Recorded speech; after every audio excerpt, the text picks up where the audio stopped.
Wild actually have worked very hard on strengthening our supply chain.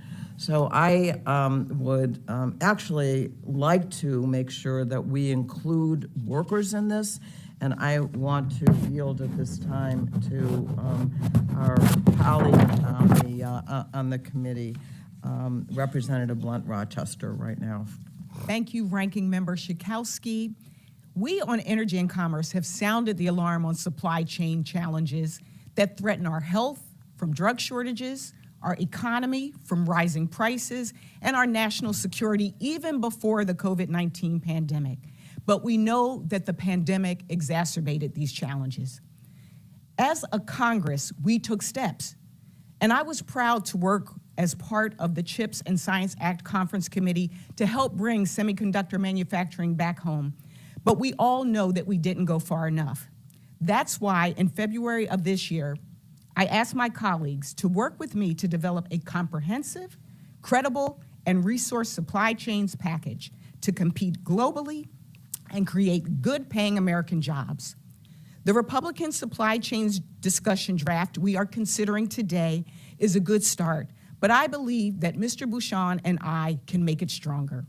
When I worked on the Supply Chains Act with Representatives Dingell, Kelly, and Wild, we solicited the input of over 160 businesses, trade associations, and other organizations to craft that policy.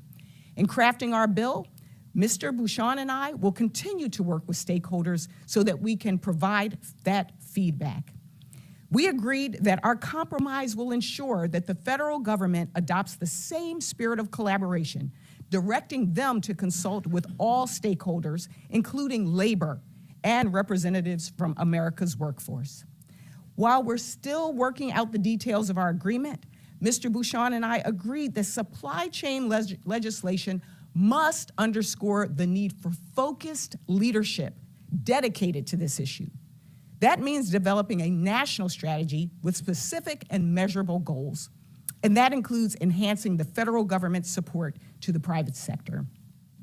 If we are able to be competitive with China, it means we must make sure this simple premise: if these things can be made in America, we should make it in America. And we cannot and will not lose this competition. And I am hopeful that we will craft legislation that meets this moment. Thank you, and I yield back. Does the gentlelady yield back? Yes. Okay. Thank you. All right. I now recognize the chair of the full committee, Mrs. Rogers, for 5 minutes for her opening statement. Thank you, Chairman Bilirakis, and our witnesses for being here today. America's economic leadership to beat China depends on our ability to innovate and maintain strong, reliable supply chains. The COVID-19 pandemic exposed how fragile our supply chains are. Hospitals were short on ventilators and personal protective equipment. People were unable to find basic necessities like food, medicine, baby formula, and hand sanitizer. And manufacturers experienced shortages of critical semiconductor chips, which help power our cars and our home appliances. We learned how easy it is to become over-reliant on our adversaries like China. And we cannot make that same mistake again when it comes to our supply chains and emerging technologies. Our national and economic security depends on American technology and our leadership. At last week's Senate Summit on Artificial Intelligence made clear AI has become a top priority for lawmakers. A recent Commerce Department report, which was required by legislation from this committee, stressed that in order to lead in AI and other technologies, the U.S. needs a national data privacy and security framework. I agree that that is key, and I know many join me in that. But it's not just for AI, it's for American tech leadership more broadly, which is why we've been working on legislation to protect America's information online and prevent China from surveilling and manipulating Americans. In order to make sure these technologies are developed here in the U.S., we also need to embrace innovation and entrepreneurship. That's the American way. We will never outspend China, nor should we even attempt to. Trying to do so wastes taxpayer dollars, it hurts small businesses and startups, and it cedes our leadership and technology and that future to the Chinese Communist Party. to grow our economy, to boost jobs, ensure that the US, not China, is developing these technologies of the future, we need solutions that unleash innovation and spur investment in these key technologies. The bills we're discussing today will achieve this goal. 3 years ago, committee Republicans authored legislative proposals to secure American leadership in emerging technologies critical to our long-term global competitiveness, like artificial intelligence, blockchain, and the Internet of Things. And several of these proposals became the bipartisan American Compete Act of 2020. If we fail to adequately secure our supply chains, the technologies we rely on every day will be vulnerable to malicious actors and adversaries like China, who want to use these technologies to exploit and surveil Americans and their families. That includes homes, cars, phones. Nearly every moment of every day could be accessible by China and other bad actors. A regime like the CCP, which suppresses free speech, surveils its own citizens to control them, and commits countless human rights violations, should not control the tech future. We saw this when Chinese-based Huawei infiltrated our communications networks. And now we're seeing China testing their self-drive technologies on American roads. We must ensure technologies of tomorrow are developed in an ecosystem that promotes American values and promotes American data and our privacy. I look forward to today's discussion, and I'd like to yield the remainder of my time to Dr. Bouchon to discuss his legislation on supply chain mapping and resiliency. I yield. Thank you, Madam Chairwoman, for yielding. Today is an opportunity to help ensure that our economy and national security apparatus have a stable supply chain that can withstand natural disasters, international conflicts, trade restrictions, and any other number of issues that have led to bottlenecks for American producers. Enacting the draft legislation before us today will ensure that the Department of Commerce has the authority and information it needs to anticipate where and when supply shocks could arise by mapping and monitoring supply chains, and to determine how best to respond when these shocks inevitably occur. I'm also glad that this draft legislation will establish a program to have the Department of Commerce promote the use of blockchain technologies. Blockchains can help secure our supply chains by providing American producers with information on the sourcing of component parts of an end product. This will provide the producer and the Department of Commerce with critical information on supply chain vulnerabilities. I want to continue to work with my colleagues across the aisle, particularly Ms. Blunt-Rochester, and with stakeholders in industry to get this right, to promote a stronger and more resilient American economy. And I yield back to the chairwoman. I yield back. Appreciate it. Now I recognize the ranking member of the full committee, Mr. Pallone, for his 5 minutes. Thank you, Chairman Bilirakis. The COVID-19 public health crisis exposed serious vulnerabilities in our critical manufacturing supply chains, vulnerabilities that harmed our efforts to combat COVID-19 and its economic fallout. Ask any doctor, nurse, or essential worker who needed personal protective equipment during the height of the COVID-19 pandemic. Ask any assembly line worker, manufacturer, or startup who did not have enough semiconductors essential to produce critical products and consumer electronics. Ask any everyday consumer who could not find basic household essentials like toilet paper and cleaning supplies as demand surged and supply chains just ground to a halt. So last Congress, congressional Democrats took bold action to strengthen our manufacturing base, bolster supply chains, create good-paying jobs for American workers, unleash innovation, and lower costs for consumers. The CHIPS and Science Act makes transformative, historic investments to strengthen supply chains and American manufacturing. It included $52.7 billion to spur American semiconductor production in order to end our dangerous dependence on foreign manufacturers of this critical good. And this new law will ensure that more semiconductors are produced here in the United States and not in China.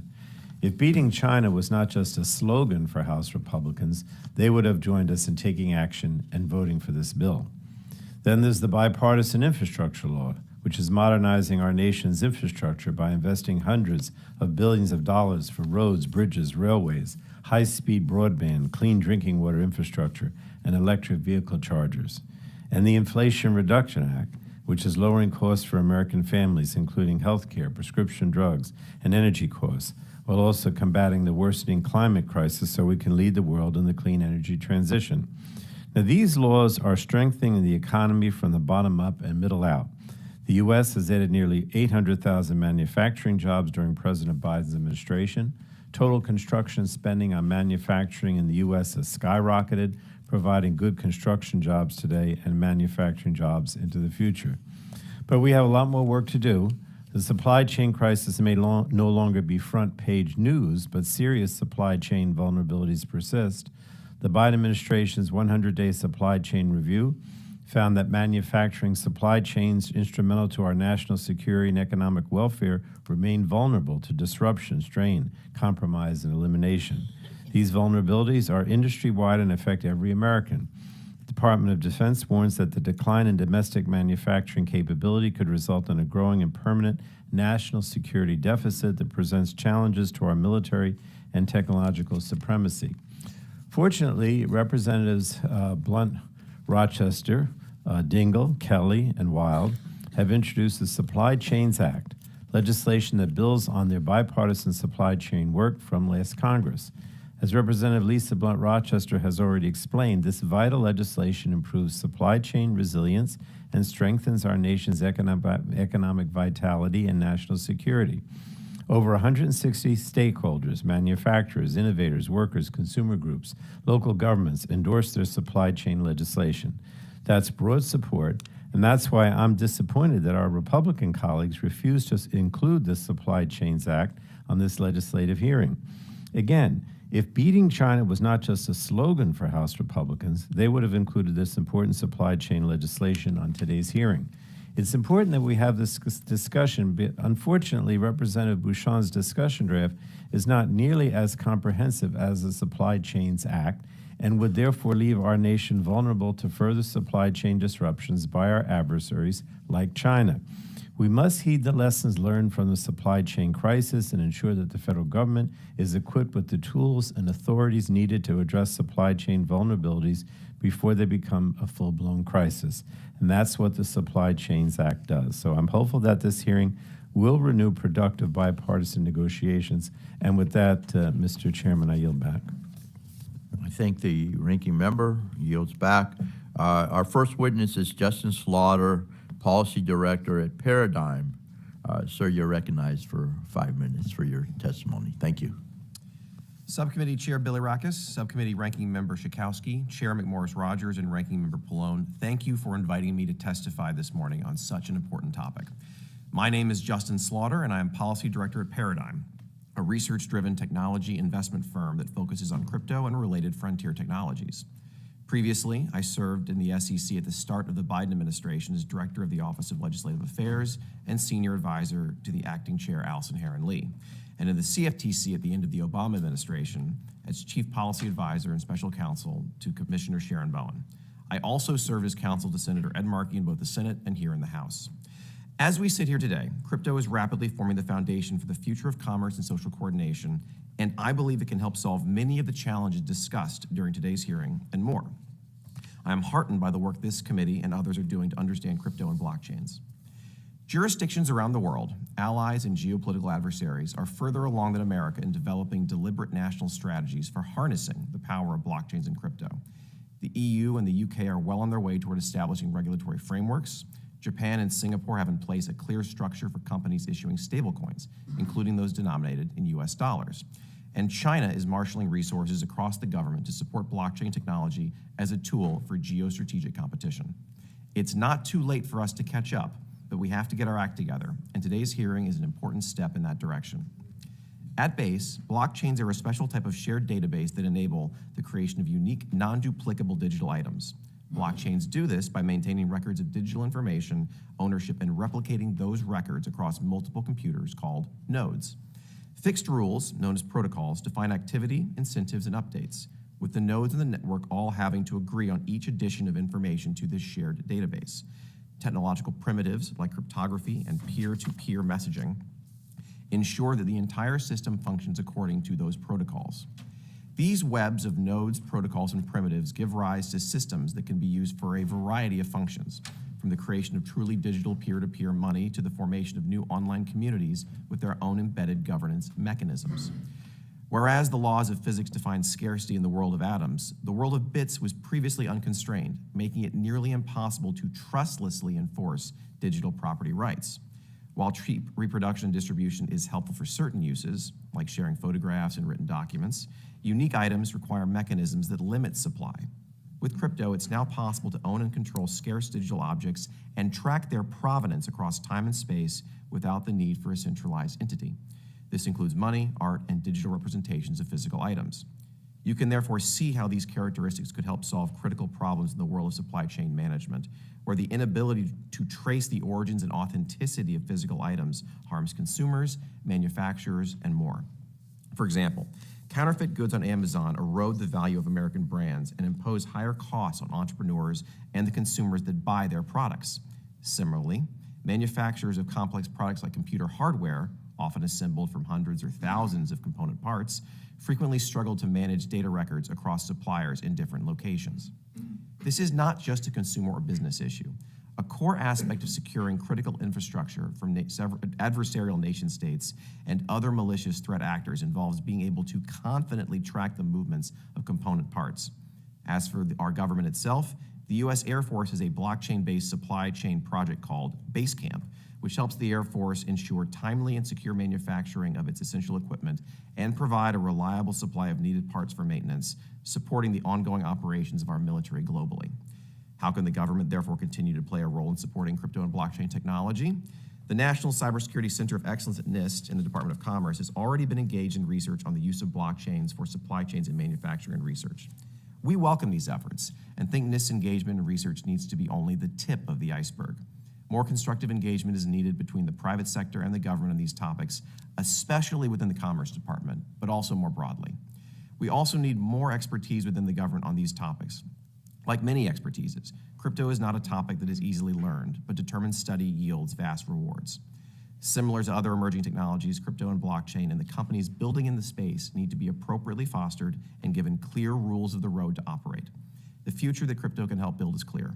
It can help make our supply chains more resilient while also keeping this nascent technology headquartered here in America. Crypto can also offer increased economic opportunities for a variety of industries and communities, as well as increase the transparency of and access to our financial system. Thank you, and I look forward to your questions. Thank you, sir. Appreciate that. Our next witness is Scott Paul, President of the Alliance for American Manufacturing. You're recognized for 5 minutes. Thank you. Thank you, Mr. Chairman, Ms. Schakowsky, and members of the subcommittee. We appreciate the opportunity to testify today. Supply chains are taken for granted when they work perfectly. However, when they break down, supply chains can cause widespread damage to our economy, jobs, and national security. While the acute supply chain crisis that hit hard over the past 3 years is mostly in the rearview mirror, we must understand 3 things as we look ahead. First, there is certain to be another disruption, although we cannot predict how, where, or when it may arrive. Second, many of our supply chains are still incredibly frail and not yet de-risked, decoupled, localized, or sufficiently resilient. Third, while some progress has been made in identifying assets and vulnerabilities through this administration's supply chain review efforts, the federal government still does not currently have the complete set of tools and authorities to identify, prevent, and mitigate supply chain vulnerabilities before they spiral out of control. The United States' continued reliance on China for critical supply chains is a significant danger for our economic and national security. We should no longer question whether China will weaponize its supply chains and our reliance upon them to its advantage. The CCP has already demonstrated an ability and a willingness to do just that. Our vulnerabilities reflect an outdated notion of the benefits of hyperglobalization, which has caused damage to consumers, workers, domestic businesses, and our national security. We must break the vicious cycle of implementing policies that reward imports over domestic production. But the idea is not to build a wall around America or to seek autarky. Rather, we must build more domestic capacity in critical manufacturing sectors and consider localization of supply chains a best practice. Holding this hearing and examining this legislation is by itself an acknowledgement that supply chain resiliency is not a challenge that the private sector alone can fix. There is an appropriate role for government to provide leadership, coordination, and supportive policy framework, and if necessary, grants, loans, and other forms of federal assistance directed to expand domestic production where the vulnerabilities are most critical. This policy idea is as old as our nation. Washington and Hamilton, Lincoln, FDR, Reagan, and others all recognized this and proposed action. It's worth noting that this American idea of policy support for domestic industry is about as far away as one can get from the state control we see in China. The supply chain bill before us today is an important starting point for legislation that can be made more effective by adding common sense improvements to fully address the challenges facing our nation. And on that note, we wish to direct your attention to several important policy provisions found in Representative Blunt Rochester's legislation, the Supply Chains Act, which deserve the attention of the subcommittee. These enhancements would be particularly valuable for small and mid-sized manufacturers, which make up the bulk of the industry. The federal government needs a dedicated office with the necessary clout to direct supply chain efforts and to implement a comprehensive and coordinated supply chain strategy. The federal government should provide coordination for the private sector by creating voluntary standards and best practices that can be used to address supply chain vulnerabilities. And capitalizing a robust supply chain resiliency fund can provide financial assistance where there is a demonstrated need. At a minimum, Congress should commission an independent study to determine whether grant and loan-making authority is warranted. We are deeply concerned that the pending legislation eliminates government consultation activities with America's workers. The Alliance for American Manufacturing is a labor-business partnership, and I can speak with firsthand knowledge that giving both companies and workers a voice greatly enhances the work of building a policy framework to revitalize American manufacturing. Some of the best ideas come straight from the workers on the shop floor. We look forward to working with you to enact policies to make our supply chains more resilient, localized, and de-risked. I'm bullish on the future of American manufacturing, particularly with the proper policy support from Congress. Thank you. Thank you so very much. Our next witness is Deena Ghazarian, founder and chief executive officer of Austere. You're recognized, ma'am, for 5 minutes. Thank you, Chairperson, and thank you to the subcommittee for having me here today. Good morning, my name is Deena Ghazarian, and I am the founder and CEO of Austere, a tech accessories company. I have more than 25 years of experience driving top consumer technology and fashion brands. I've also served as the vice chair of the executive board of the Consumer Technology Association. Let me tell you a little bit about my company. In 2018, I began discussions with retailers and partners about addressing a gap in the home theater marketplace. High-end, beautifully designed HDMI cables, surge protectors, and cleaning products. I focused on finding contract manufacturers that could meet my very stringent design and quality requirements. These manufacturers largely exist in China, given its extensive manufacturing and testing ecosystem that has been developed over many years. In 2019 at CES, at the annual technology show in Las Vegas, I locked up all of my suppliers, capital, and partners and launched our brand, Austere. Little did I know that massive US tariffs on my products were around the corner. In 2018, the Trump administration imposed a 10% tariff on $200 billion in imports from China, encompassing all of my products. My company's scarce capital had to be reallocated quickly to cover these new expenses. The next year, the tariff rate increased to 25%, placing even more pressure on my very young company. To be clear, I'm the one who paid the tariffs. China did not. I had to absorb these costs of the tariffs to avoid pricing my products out of the competitive accessories landscape. To mitigate the supply chain disruption, I sought new suppliers outside of China, but shifting supply chains is not costless and definitely does not happen overnight. With much effort and resources, I found new manufacturers in other countries to meet my design and quality requirements. I was not able to abandon China entirely, but I have shifted 70% of my manufacturing to other countries. Our challenges continued with the onset of the COVID-19 pandemic. The United States Congress and Trump administration helpfully offered the Paycheck Protection Program, and I took advantage of it. For my company, the PPP loans served to offset my tariff payments.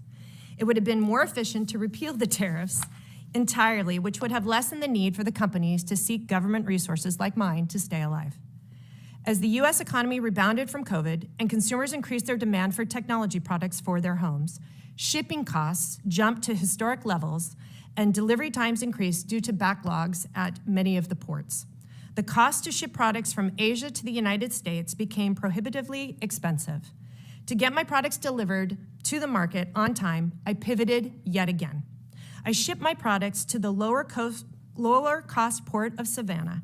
This pivot helped stabilize my cost, keep Austere competitive, and maintain our foothold in the United States market. I did not seek these challenges, but confronted them as a founder and leader. These experiences taught me valuable lessons and equipped me to build efficient and resilient supply chain programs while keeping costs low. Aside from the PPP program, I had no support from the government to help me navigate Austere's challenges. The United States government offered no sympathy to startups who were harmed by the Section 301 tariffs. Our only avenue of relief was the arcane, non-transparent, and highly uncertain product exclusion process run by the USTR. We did apply for exclusions, but never received any feedback from the USTR after it denied our exclusion requests, leaving us feeling like adversaries rather than the United States headquartered company employing Americans and innovating new products here in the United States. Considering these experiences, I offer the following recommendations. First, the United States Department of Commerce, USTR, and other agencies should express empathy for startups that face supply chain challenges and treat us as partners and offer tangible support. Money alone is not always the solution, and often active listening and hands-on guidance make an even stronger impact. Second, Congress should exert its strong jurisdiction over trade policy. The Section 301 tariffs remain a burden on U.S. companies. Congress should urge the administration to end these ineffective and harmful tariffs, which make our supply chain less resilient. Third, Congress can call on the administration to reorient its trade policy to negotiate comprehensive, binding, and enforceable free trade agreements with U.S. allies and other key trading partners. And fourth, ocean shipping reform is also critical. Last year, Congress passed and President Biden signed the Bipartisan Ocean Shipping Reform Act to stop predatory and harmful practices by foreign ocean shippers. Now Congress should pass the Ocean Shipping Reform 2.0 Act and strip the ocean shippers' outdated antitrust exemptions to promote more competition. Finally, Congress should quickly move forward with a new customs modernization bill focusing on facilitating trade and reducing trade costs. I appreciate the opportunity to testify, and I eagerly await your questions. Thank you so very much. Our final witness is Chris Griswold, Policy Director at American Compass. You're recognized, sir, for 5 minutes. Appreciate it. Mr. Chairman, Ranking Member Schakowsky, thank you so much. Members, thank you for this hearing. My name is Chris Griswold. I was previously a senior policy advisor to then Chairman Marco Rubio of the Senate Small Business Committee, and I'm now the policy director at American Compass, a conservative economic policy think tank dedicated to restoring an economic consensus that emphasizes the importance of family, community, and industry to the nation's liberty and prosperity. My testimony today concerns the last of those points, industry. The old Washington economic consensus that drove deindustrialization, whereby policymakers looked on and sometimes even applauded as production was offshored, is now under intense and justified scrutiny. Many policymakers, including the members of this subcommittee, have come to understand the importance of a new approach. But it's hard to chart a new course without first getting one's bearings. That's my basic message to the subcommittee. On the way to answering the question, what should we do to strengthen supply chains, policymakers must also grapple with the questions, where are we now, in fact, and how did we get here? The most recent serious federal effort to map the state of American supply chains began in February 2021, and when the administration began its 100-day supply chain review, which was followed by longer cabinet-level supply chain reviews across key sectors. This represented a commendable and useful step, but it also offers two key lessons for doing good supply chain analysis at the federal level. The first lesson is that definitional murkiness can allow politics to hijack the exercise. In the administration's effort, different reports use the term supply chain resiliency differently, invoking the term without consistently defining it. Thus, in some cases, it ends up meaning my preferred good job strategy, or my preferred environmental policy agenda, or my preferred approach to international relations. And we learned that we need a clear and sharp definition to prevent other political priorities from skewing the exercise. Otherwise, the term supply chain resilience risks becoming just another term we use to wage partisan battles over other priorities. The second lesson is that not being honest about how we got here will keep our diagnosis limited and our solutions too narrow. What most differentiates the quality of each of the departmental reports in the administration's exercise last year is the degree to which they honestly confront the economic history behind our current supply chain fragility. The Department of Defense's report, I think, offers the best, most commendable example of how to do this right. The report highlights the decline in private sector capital investment that hollowed out the American defense industrial base and defense supply chains. It points to international competition, for example, China's lower production costs, which made importing materials more profitable than producing them domestically, and which reduced the likelihood of U.S. private capital investment. Any constructive diagnostic effort will require a similarly hard look. Such an analysis will need to be honest about the fact that over the last 40 years, the United States has suffered from declining domestic investment and a pattern of offshoring production. The United States thus came to depend on foreign nations, even adversaries like China, which has repeatedly proven willing to weaponize economic interdependence for our critical goods and inputs. These market trends were permitted and encouraged by policy, especially the liberalization of foreign trade, culminating with China's entry into the WTO, and the liberalization of tax and regulatory policy in the domestic sphere, which, while arguably promoting economic dynamism for a time, ultimately has discouraged long-term domestic investment. Strengthening supply chain resiliency will require us to give the private sector a different and better policy environment that offers enhanced information sharing on threats and best practices, in due course appropriate and adequate support for critical industries, and guardrails against acting contrary to American interests. A standing capacity to monitor and map the state of American supply chains is a good place to start. The bill before the committee rightly offers a sharp definition of supply chain resilience, the ability of the United States to sustain critical industry and emerging technology production, by recognizing that some industries are in fact more critical than others for American prosperity and security. The bill expresses the emerging conservative consensus that policymakers making active judgments about what kind of economic activity promotes the national interest does not violate free market principles. In fact, defending the free market requires policymakers to make such judgments.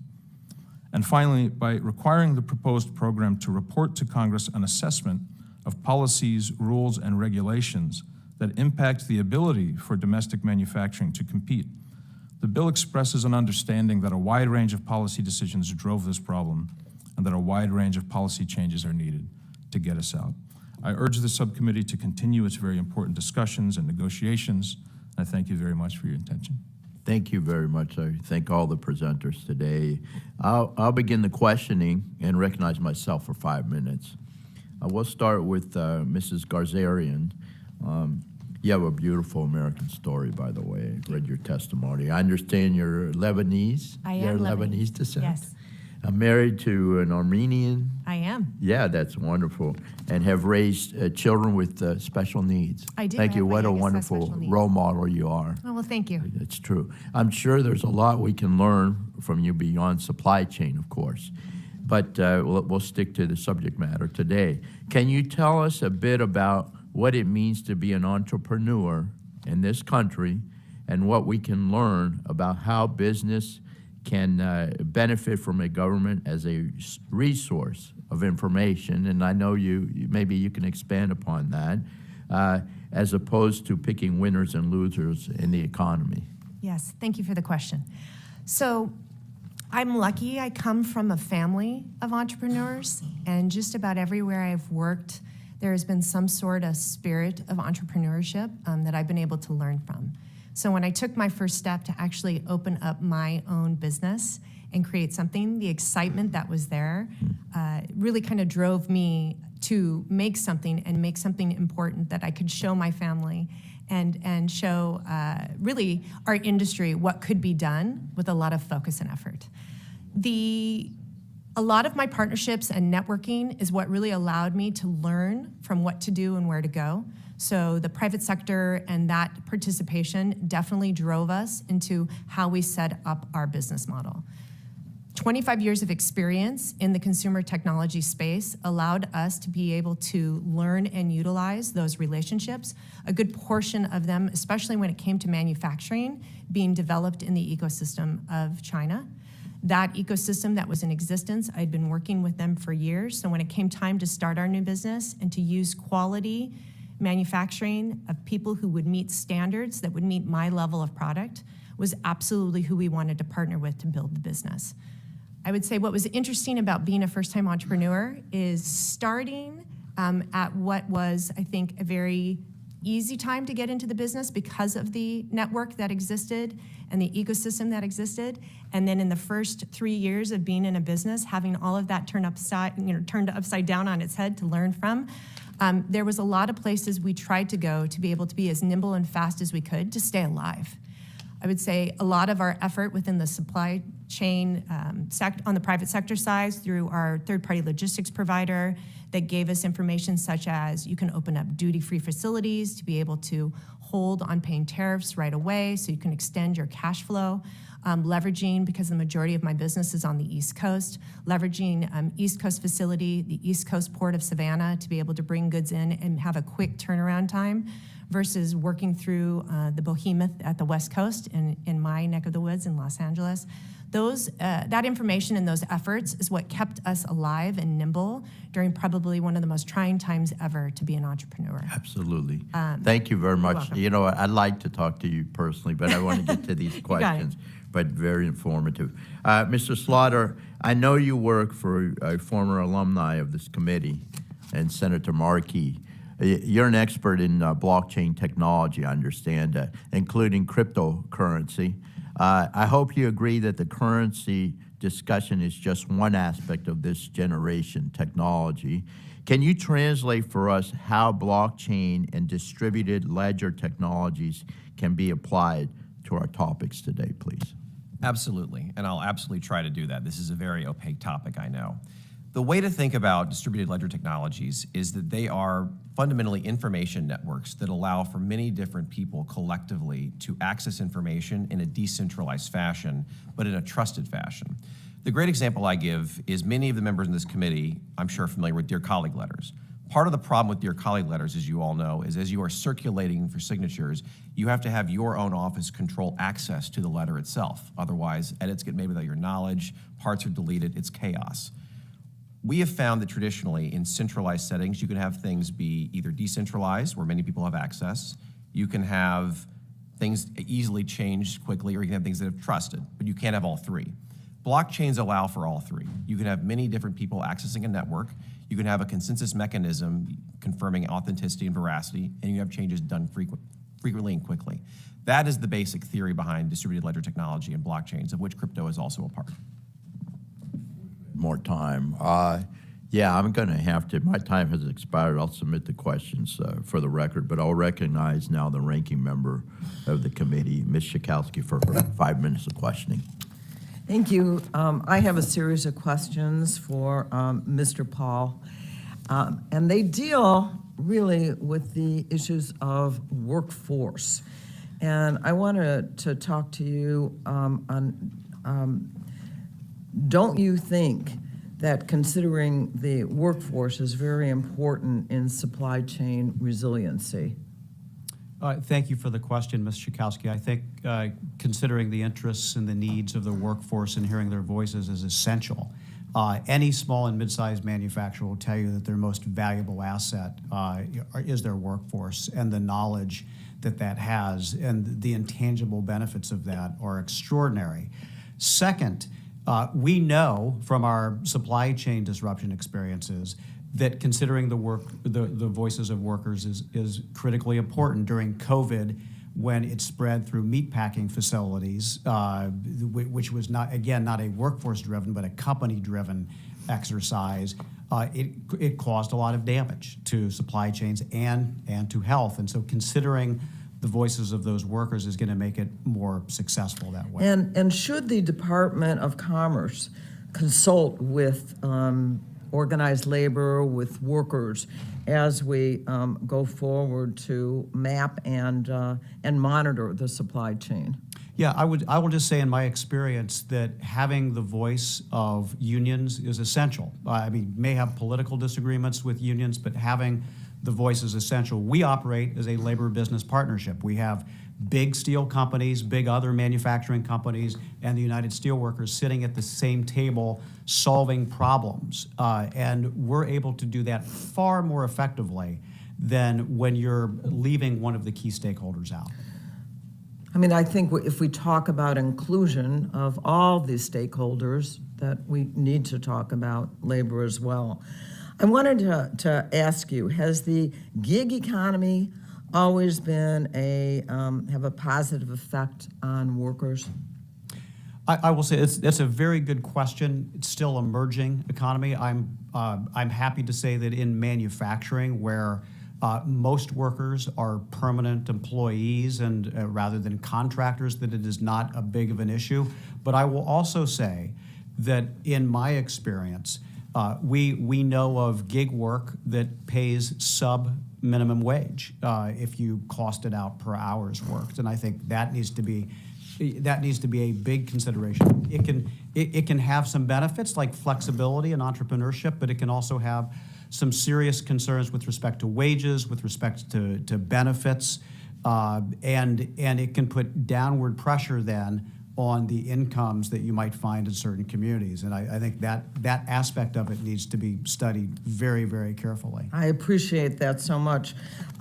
Should the effect on these gig workers be considered when we talk about any federal study? Yes, again, I think that's important. One of the other aspects of this, Ms. Schakowsky, is within the gig economy, those workers aren't particularly have a unified voice. And so I think understanding and having that perspective is going to be vital, both in terms of are they being properly classified, are they earning what is the equivalent of a minimum wage, a living wage, or even a thriving wage?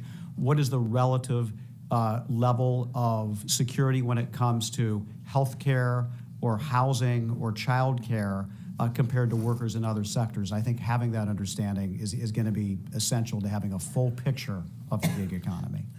Again, asking about the gig economy, has there been job displacement because of the experience of gig workers?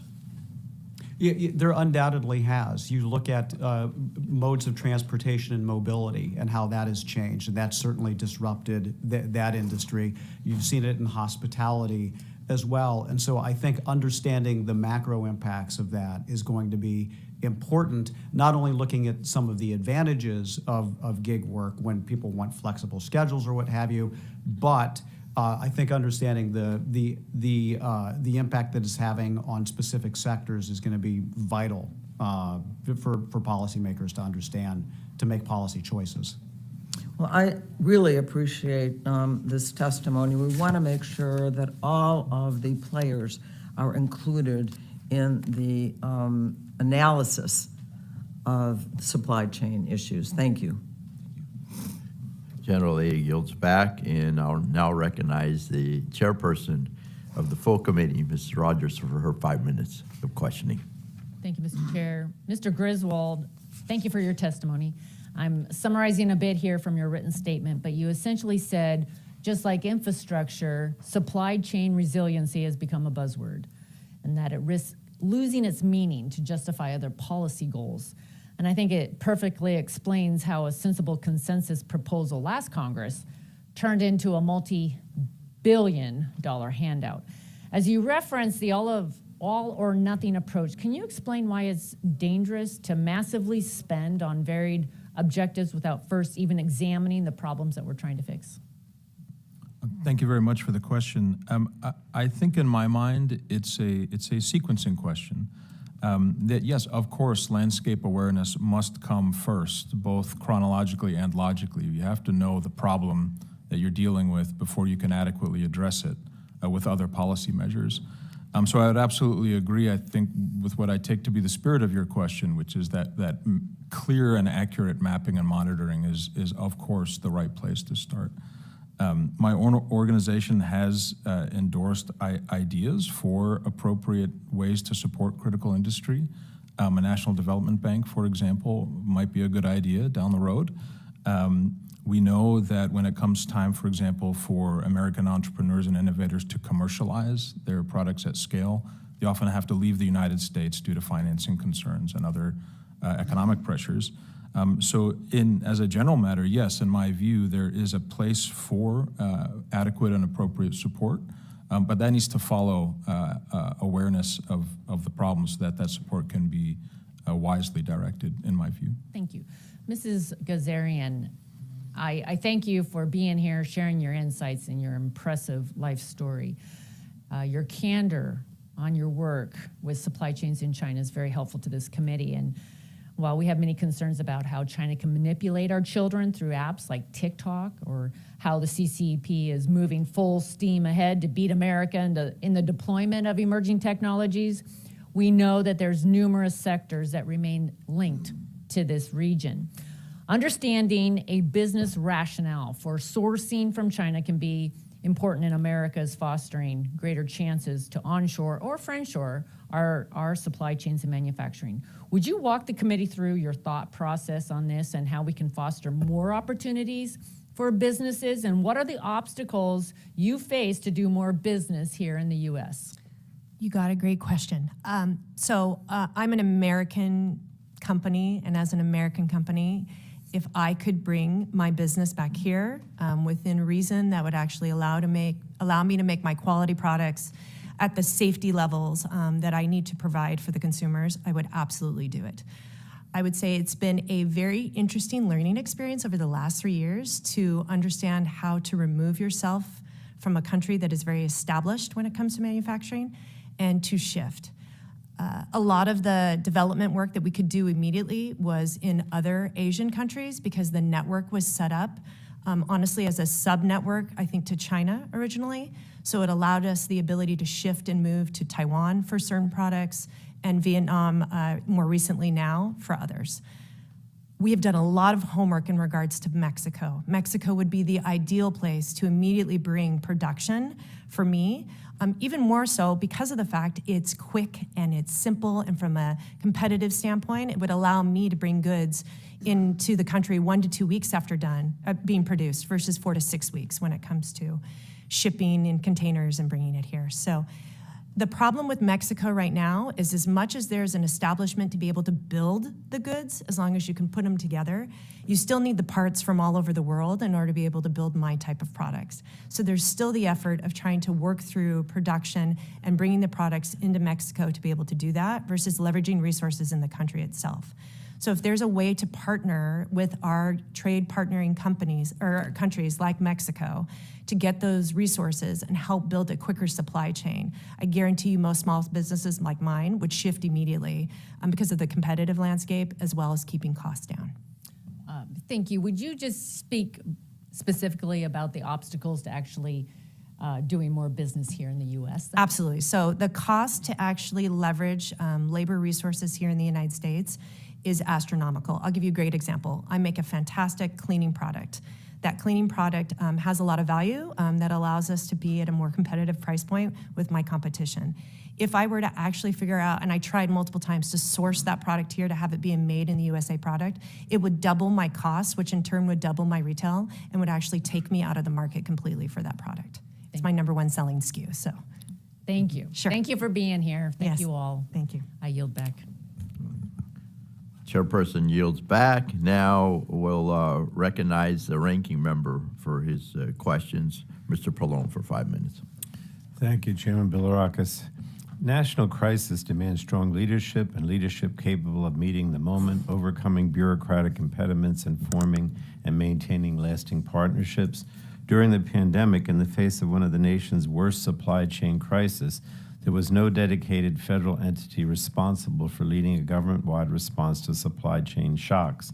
The Biden administration had to create supply chain leadership on the fly, designating John Porcari to serve as its point person on port disruptions, establishing supply chain task forces, and directing agencies with competing missions and limited resources to identify and address supply chain vulnerabilities.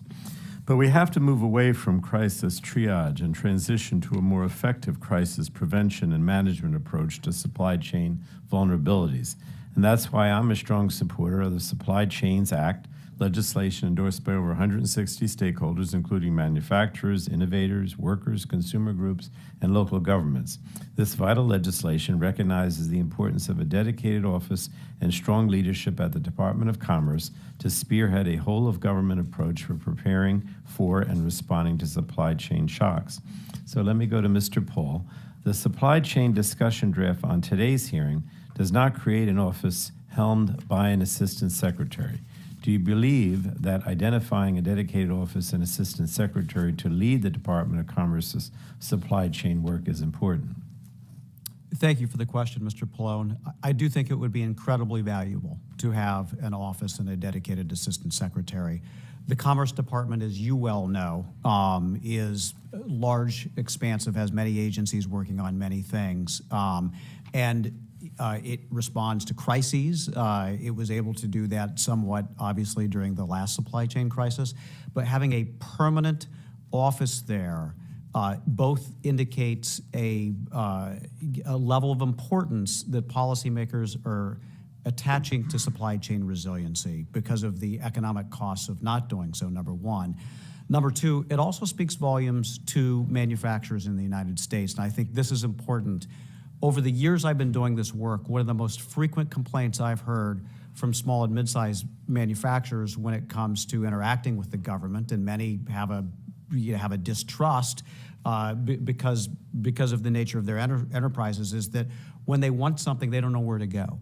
They don't know where to go. And so having a place to go, both for voluntary standards and to understand what best practices are, I think would be incredibly helpful and would help to bridge beyond this effort from crisis to crisis to make it a permanent fixture. And by the way, it would not be an outlier among our competitors. We would be just getting up to speed with what many of our competitors are doing right now.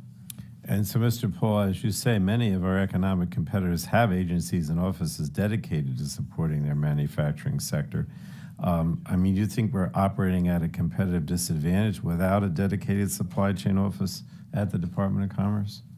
I think that we're operating with blinders on. I do. And I also think that we are undercapitalizing our manufacturing because we don't fully understand what some of the opportunities, what some of the vulnerabilities are, and particularly for Tier 3, Tier 4 suppliers, where they could potentially input into original equipment manufacturers. Germany, Japan, again, there's things that we wouldn't want to replicate in those countries, but I think they've been able to punch above their weight from a manufacturing perspective, in part because they've been able to capitalize small and mid-sized manufacturers, and they've paid attention to that. And that's something that from time to time in our country's past we have done, and that we need to restore that outlook rather than thinking that the invisible hand of the free market is somehow what is causing and all determining of that. We should know that the actions of the Chinese Communist Party and deliberate policy choices matter far much more than any of those theories that have been put forward. Just quickly, Mr. Griswold, the Supply Chains Act commissions the new office to establish and update a government-wide strategy to counter threats to critical supply chains. Do you think such a strategy would be valuable? 20 seconds. As a general matter, yes, I think the more the federal government can do to offer a coherent economic diagnosis and a coherent economic plan to remedy that diagnosis, yes. I'll remain tactfully agnostic as to the specific form that should take in the context of this hearing. But as a general matter, yes, of course. All right, thank you. Thank you, Mr. Chairman. The gentleman yields back. Now I'll recognize Dr. Bouchon for his 5 minutes of questioning. Thank you, Chairman Bilirakis, Chairwoman Rogers, for calling today's hearing. I will comment a little bit on that issue with all due respect to the approach from my colleagues on the other side of the aisle. Expanding an already bloated federal government will not address the supply chain issue, in my view. I suspect we already have dozens, literally dozens of federal agencies that can address this without adding another political appointee at the Department of Commerce. That said, we need to address it. The last few years have shown how supply chain shocks in sectors such as semiconductors and pharmaceuticals are having real impacts on the lives and livelihoods of people that I represent. In order to prepare for future shocks, policymakers and American businesses need to have reliable information on where our supply chain vulnerabilities are today, where they will be in the future, and what meaningful steps we can do to take to address them. I'm proud to lead the draft legislation and work with Ms. Blunt-Rochester that will establish a pair of programs within the Department of Commerce without adding another political appointee. One program to promote resilient supply chains and respond to supply shocks in sectors relying on emerging technologies, and the other to promote the use of blockchain technologies and enhance public awareness of their uses. I'll have to admit I don't understand blockchain. Does anybody? I don't know.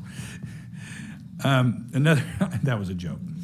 Another key component of the bill is the establishment of a coordinated group made of private industry and federal agencies to identify and address supply chain vulnerabilities, gathering voluntary data from the private sector and sharing best practices on avoiding supply chain shocks. So, Mr. Griswold, in your testimony, you mentioned that political priorities can skew policymakers' decisions when it comes to supporting and guiding our economy to avoiding supply chain shocks. Do you think that the coordination group established in the draft legislation would help guide policymakers away from such politically driven decisions, since we're combining the private sector as well as the public sector?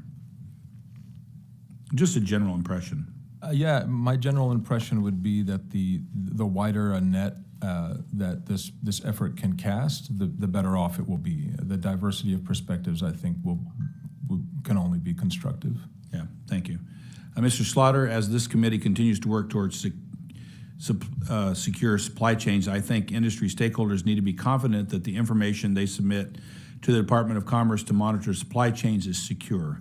As a former staff member at agencies that handled extremely sensitive business information, do you believe current data protection protocols in place at the Department of Commerce are sufficient to ensure the protection of this extremely sensitive data? It's a great question.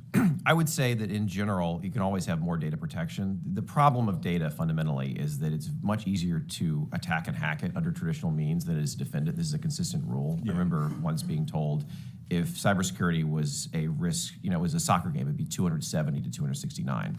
That is part of the appeal of blockchains, is because you have cryptography underlying it, you can have additional protections in place for them.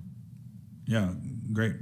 Are there again, following up, are there additional data security measures that could be applied to data that industry stakeholders submit to ensure they feel confident that their information will stay secure? And you already implied blockchain is one of the things, right? That's one, and there's also additional measures. The biggest issue, of course, for the government is always keeping up to speed with nascent technology, and it's understandable. Things move in technology at the speed of Moore's Law. Every 18 months you have a significant change in technological power. It's hard for government to keep up. People are busy. That is part of the appeal of having people focused in the government on nascent technology. Yeah. And again, as a follow-up, and you've talked about this already, I think, but what are some of the specific uses of blockchain and other distributed ledger technologies that could help American producers resist supply chain shocks and become generally more resilient? It's a great question. A lot of what you can see is already happening is individual companies putting chips, putting information in a handbag, in a bottle of wine or whiskey, that you can then track the authenticity of that via the blockchain. You can also go across the entire supply chain and have at every step of the way, people have to confirm the step in place, and then that information is locked in on the blockchain so you can see how everything happened across the spectrum, from the beginning of an item being sourced in Africa and China all the way through to the purchase and even resale that item subsequently. Additional information means additional analytics and additional ways to track the status and anti-fragility of the supply chain. Is this quickly sort of an AI part of this? There is a role for AI. There is often a lot of connections between AI, quantum computing, and blockchain. The OSTP and the White House has said all three are significant areas for American research. Okay, thank you. I yield back. Thank you. Gentleman yields back. Now I'll recognize Ms. Castor, my fellow Floridian, for her 5 minutes of questioning. Well, thank you, Chairman Bilirakis. This is an important hearing, and thank you to our witnesses for being here. It's an exciting time, too, because it was really just last year that these very important investments came to fruition when the Democrats passed the CHIPS and Science Act, the Bipartisan Infrastructure Law, the Inflation Reduction Act, and all of these together are really boosting America's competitiveness. It's helping to grow the middle class, to counter China as well. The CHIPS and Science Act alone, I noted, I just got a report, in the 1 year since the CHIPS Act was signed into law, companies have announced over $166 billion in American manufacturing in semiconductors and electronics. And at least 50 community colleges in 19 states have announced new or expanded initiatives to help American workers access good-paying jobs in the industry. In total, since the beginning of the Biden-Harris administration, companies have announced over $231 billion in commitments in semiconductor and electronics investments. And when I was home this summer, in St. Petersburg, I met with two companies. One is Plasma Therm. They do semiconductors and advanced wafer processing. J-Bill does advanced manufacturing and supply chains and high tech. And they said they really are now shifting a lot of their domestic manufacturing away from other international players like China. So that was good news. Then on the infrastructure law, the Port Tampa Bay is the largest port in Florida. It's critical to the movement of goods and supplies. And the infrastructure law now, with a $12 million grant, is going to help them build another berth there so that they can load and unload another ship. Absolutely vital to delivering goods for the entire state of Florida.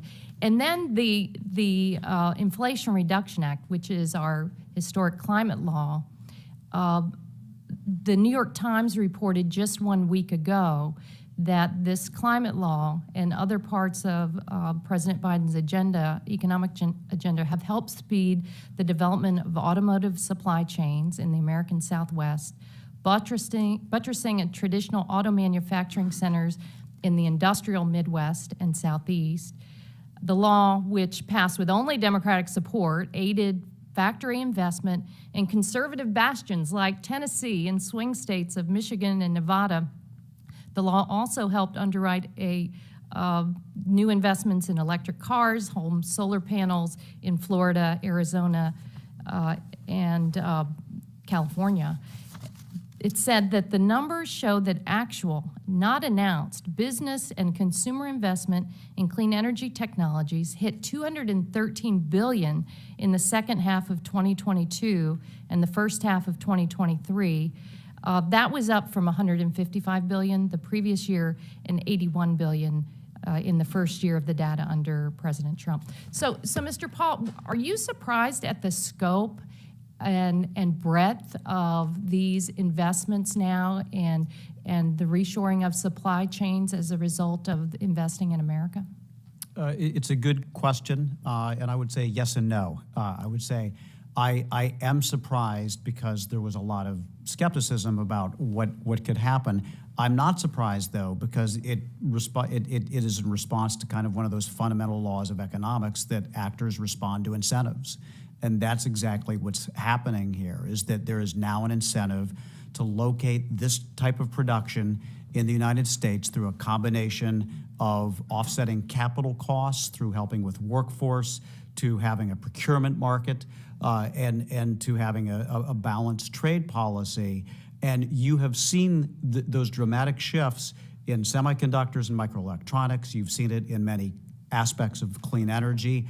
The way in which this gets to the third and fourth tier suppliers that I think many folks are concerned about with supply chains is to build on that through supply chain legislation to keep the infrastructure investments that you're talking about, because to have those supply chains move without bottlenecks, you need that investment. So I'm glad there was $17 billion for ports and waterways, for instance, some of which is helping Tampa Bay, but we need to keep that momentum going. We have underinvested in our infrastructure, and we have undercapitalized manufacturing for 3 decades, and quite honestly, we're playing catch up now. We're getting in the game with the rest of the world, and we need to keep the momentum.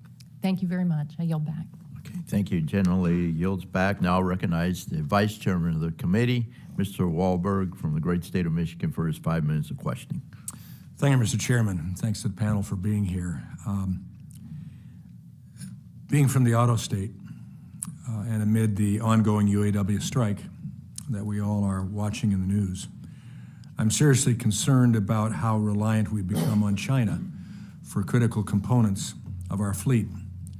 That reliance has gotten worse with the push for EVs, and we have experienced it to the extreme in Michigan. Mr. Griswold, in the Biden administration's supply chain review, some agencies acknowledged the increasing competition with China, especially related to advanced batteries.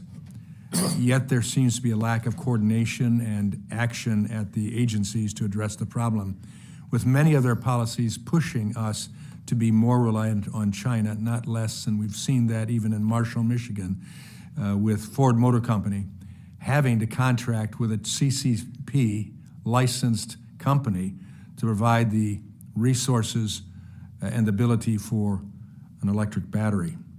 How do we address this growing reliance and improve our battery supply chain?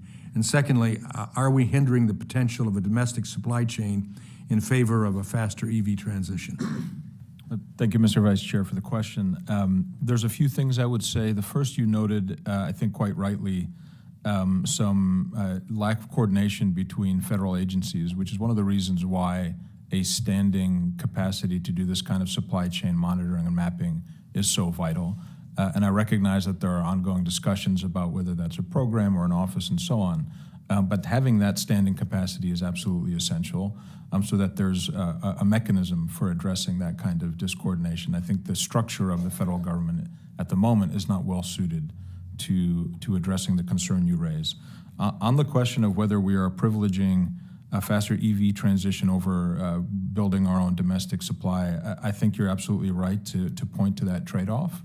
And it's one of the challenges, I think, that the current administration is facing.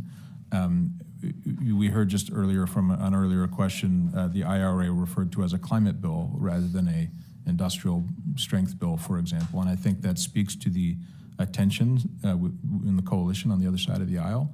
That is indeed a challenge.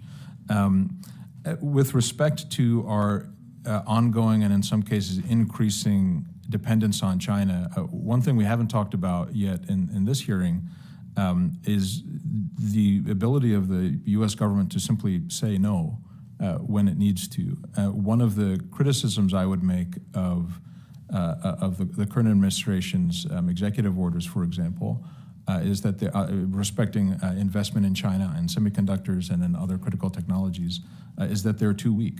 And I think it's important, and I'm glad there is an emerging conservative consensus on this question. It's important to simply say you may not invest in China when it comes to our critical industries and technologies. That's a hard thing to do, but I think it's the right question to ask. It's also the right position for our industry to take as well, to push back on the government deciding what we're going to do, what we're going to produce as well. I'd love to talk more about it, but I want to switch gears here. When we talk about the gig economy, I prefer to use the term independent workers. Our friends on the other side continue to depreciate independent workers by suggesting they are coercively forced into low-paying jobs.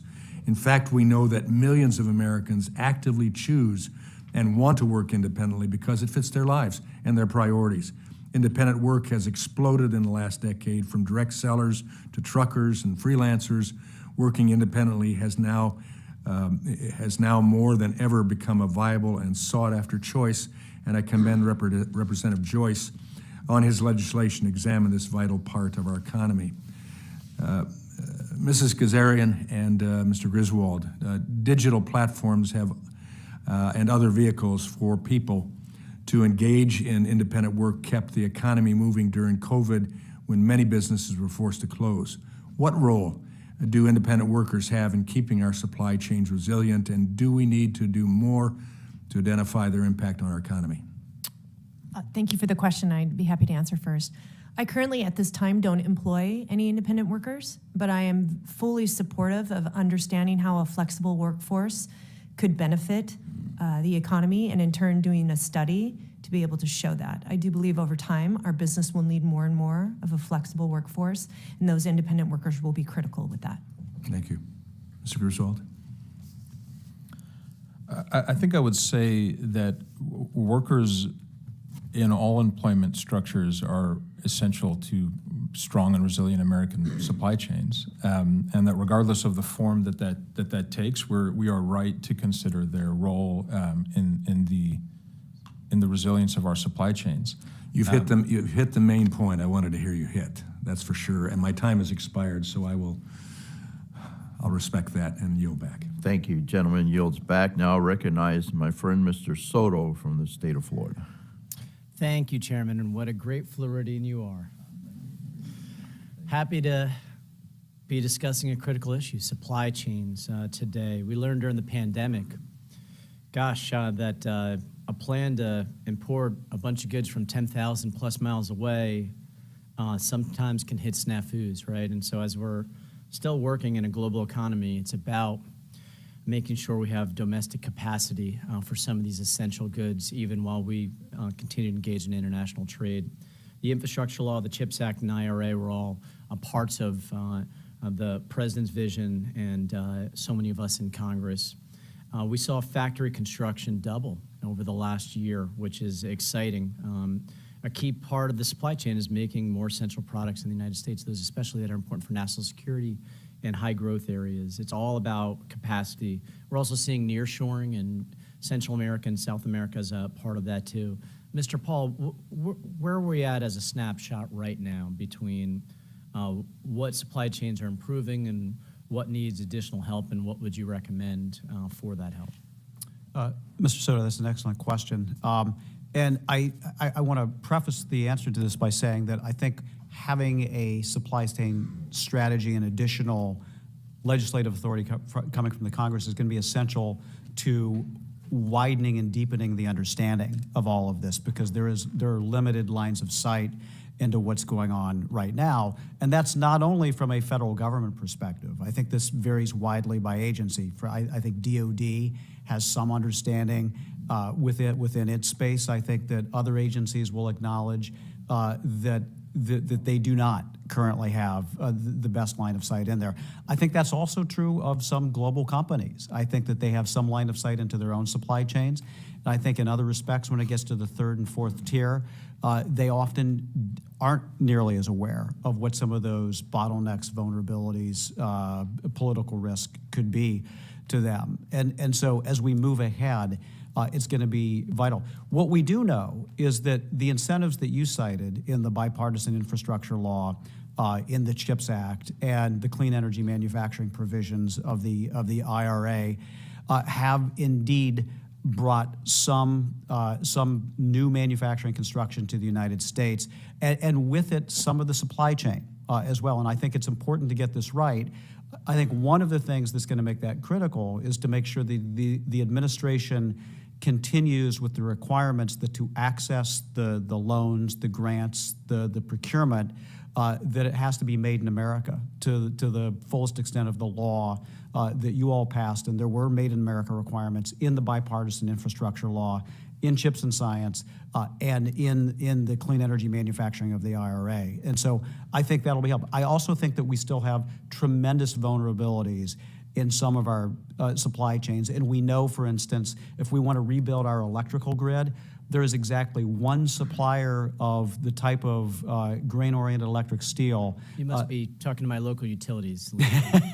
that can provide that in the United States. And so we need to find ways to help build up that capacity. Sure. I'm worried about the electrical grid and various different types of equipment utilized there that I've heard from both our local investor-owned utilities and local municipal utilities about that. We tried to get that into the CHIPS Act. The House put it in, the Senate took it out, so we have more work to do. Mr. Slaughter, I first was able to pass appropriations language to encourage USDA to use blockchain technology for food traceability. Now it's become a huge part of USDA and FDA. Where do you see the top products and industries of using blockchain for traceability and helping in the supply chain? So we've seen a number, obviously, and in some ways it depends upon the degree to which the supply chain itself is complicated and has a lot of players involved. This is where, of course, for a mini-entity blockchain, a permissionless blockchain, the tokens come in, because the token is what allows it to, therefore, the crypto token, confirm veracity. So in general, things that have many different points on the spoke, like pharmaceuticals, like agriculture, these are examples of that. Also, anything very complex. That's why I mentioned, of course, the base camp project the U.S. Air Force is utilizing.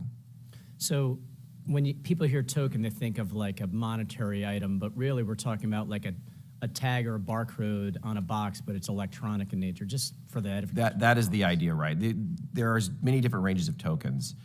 Most tokens on a network that is permissionless, it's available to everybody, have some amount of financial element. That's what allows them to therefore work under current permissionless systems.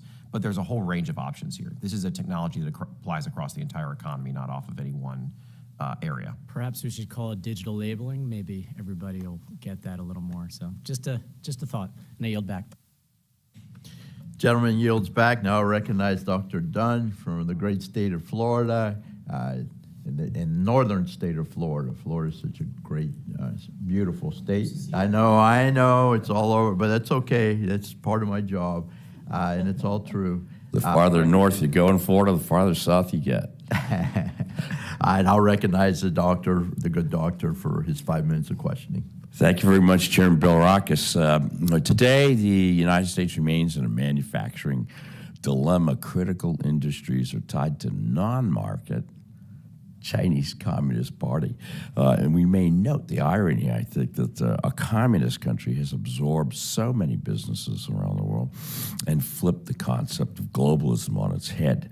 You know, it's easy to blame capitalism, profit motives, and consumer welfare for offshoring. But I support bringing jobs back home, and I know you do too. And I cannot say that I am surprised the businesses have sought lower manufacturing costs in China. Ms. Ghazarian, great backstory. I saw that you noted the strength of China's ecosystem as a primary motivator. Surely labor and manufacturing cost relative to other countries was also consideration when you started Austere in China? 1,000%. It was a consideration in the beginning. By shifting our manufacturing to Taiwan and Vietnam, we did take on a little bit higher costs in the actual cost of the product itself.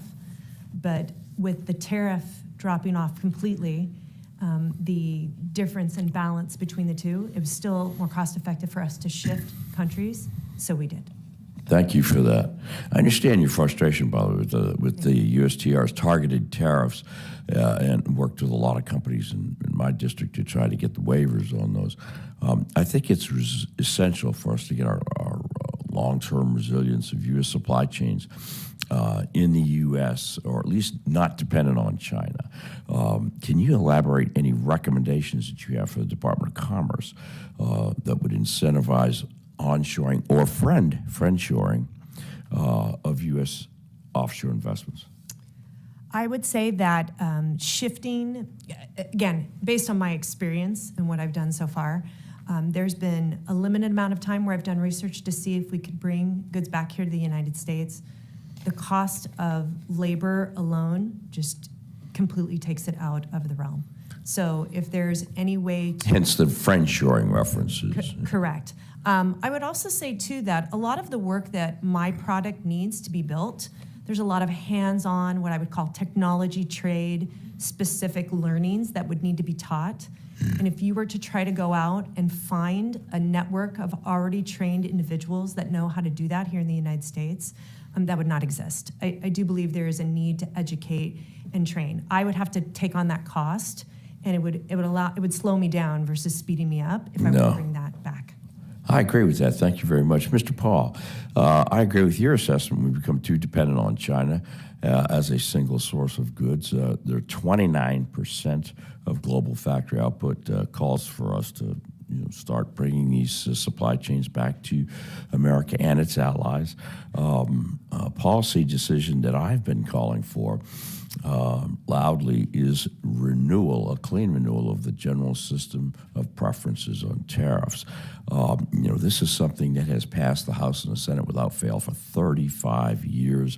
It's a very bipartisan thing. Last time it was voted on in the House, it was like 400 to 2. We are now 3 years late in reauthorizing the GSP, but this provides incentives for many manufacturers to relocate away from China and to countries that have less expensive manufacturing costs. And that's still a win for our national security and our economy. And many companies are bolstered by GSP benefits, which offer tariff-free access to the United States to preferred nations. So I would say that renewal of the GSP is a major step towards moving supply chains out of China. I mentioned earlier China's cheap labor markets attracted mass capital. However, the latest list of the cheapest manufacturing companies in the world, U.S. News and World Report, 12 of the top 20 are already on the list of general GSP nations. In your testimony, you mentioned the federal government needs a dedicated office to direct supply chain efforts towards resiliency. Currently, we have CFIUS, which governs foreign investments into the United States. I think it's worth considering that we have a similar program to monitor outbound investments into China. Can you address that? Absolutely, and in my testimony to the Select Committee on China, I also called for a thorough review of outbound investment as well. Since you asked about GSP, Mr. Dunn, I would say that I think that the national security goals of the program are essential. I do think the program could use with some reform, particularly the content laws. It allows pass-through of goods. I think you should take a look at that, and also graduating some of the products from it. But I do think that along with TAA and some other programs is something that's overdue and would give us a leg up. My time has expired. I thank you for your forbearance, Mr. Chairman. Take care. Doctor yields back. Now we'll recognize Ms. Trahan for her 5 minutes of questioning. Well, Chairman Bilirakis and Ranking Member Schakowsky, thank you for calling this hearing. The COVID-19 pandemic disrupted supply chains across the country. It imperiled everyday Americans' access to many things, but including baby formula, flour, cleaning products, and so many essential goods. It's essential that we take the lessons learned from the pandemic and develop a comprehensive national strategy to monitor and to assess the vulnerabilities in our nation's supply chains. And I'm of the opinion that the biggest way that the pandemic disrupted our supply chains was its impact on the workers who actually kept our economy running. Americans who had the flexibility to work remotely did so to slow the spread and protect themselves from COVID and their families, but millions of essential workers put themselves at risk, and they showed up to work every day. And the supply chain crisis impacted their workplaces too. Take the nurses who wore trash bags instead of hospital gowns because of shortages of medical supplies. Mr. Paul, the COVID-19 pandemic upended the lives of every American and every worker, and because of that, caused havoc in our supply chains. What valuable information can labor unions and workers provide to help ensure that we identify and address supply chain vulnerabilities? Thank you very much for the question. I think that workers and entities that represent workers, like labor unions, are essential to making this construct work. As I indicated in my testimony, the most valuable asset of manufacturers is the workforce. That's where the knowledge lies. That's where the skill set lies. And without them, there would be no production. The lessons we learned from COVID, I think, are also incredibly valuable. When worker voices weren't heard necessarily, we ended up with more problems in some cases, either in terms of health outcomes or in terms of disruptions. And so I think ignoring that is to not get a 360-degree view. And I will also say that in many cases, manufacturers I talk to, ideas in terms of finding new products, new markets, new workarounds, new supplies when there were bottlenecks also came from the shop floor, and that's just information that you can't derive from anywhere else. So any enterprise with respect to supply chains to be successful needs to include a diversity of voices, including that of the workers. Yeah, that seems to make perfect sense. There's no way to get a full assessment of what's happening with our economy during a crisis without talking to the people on the ground who are facing it every day. And if you look at some of the recent economic shocks in our country, it's a consistent pattern of workers making sacrifices to keep our economy running, just like those nurses wearing those trash bags. We're in the midst of the first UAW strike of all 3 U.S. legacy automakers at the same time. Workers are looking for higher pay, and amid record automaker profits after the industry successfully emerged from the pandemic-induced supply chain crisis. But in 2009, when the auto industry was being hammered by the Great Recession, UAW agreed to $11 billion in labor cuts that helped keep GM afloat. Mr. Paul, when economic and supply chain crises happen, how have industry and labor worked together to adapt and to survive? Thank you. That's a great question. And certainly the auto rescue from 13 or 14 years ago is a good example of that, about how there was shared sacrifice in exchange for some public benefits to keep the heart of American manufacturing viable. We've seen that also, I will say, in the steel sector, in collaboration between workers and the companies to restructure the industry to make it competitive and to advance its goals. And so when we look broadly across future industries in the United States, that includes EVs, that obviously includes semiconductors, ensuring that in exchange for that public benefit, that there is some recognition that the work is valued and the workforce is valued, ought to be part of best practice and policy as well. Thank you. And I will put my last question in, but maybe a written response. I appreciate the insight. The sudden shortages of essential goods like baby formula, cleaning products, and PPE showed that we need to rapidly respond to supply chain failures and immediately act to remedy them. Mr. Griswold, your organization has called on Congress to establish a national development bank to finance projects vital to our nation's economy and national security. This is similar to a supply chain financing provision in the America Competes Act. Could such financing strengthen supply chains for critical goods? I realize I'm out of time, so I'll have to put that one in the record, but thank you. Very good. Gentlelady yields back. Now I'll recognize Ms. Lesko from the great state of Arizona for her 5 minutes of questioning. Thank you. Thank you, Mr. Chair, and thank you all for being here to testify today. Ms. Ghazarian, you had talked about how you had your goods manufactured in China, but because of the tariffs, I think I heard you say you've moved to manufacturers in Taiwan and Vietnam. Is that accurate? That is correct. Okay. I'm trying to get a handle on if those companies are controlled by the Chinese government. I mean, is it a way for China to get around the tariffs? Or the companies to get around the tariffs? So both of the manufacturing partners that we have shifted to other countries with are still rooted in the leadership of the original manufacturing partners I worked with in China.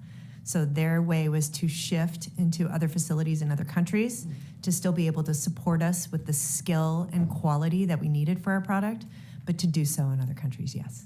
Yeah, thank you. Sure. Mr. Griswold, what specific dependencies does the U.S.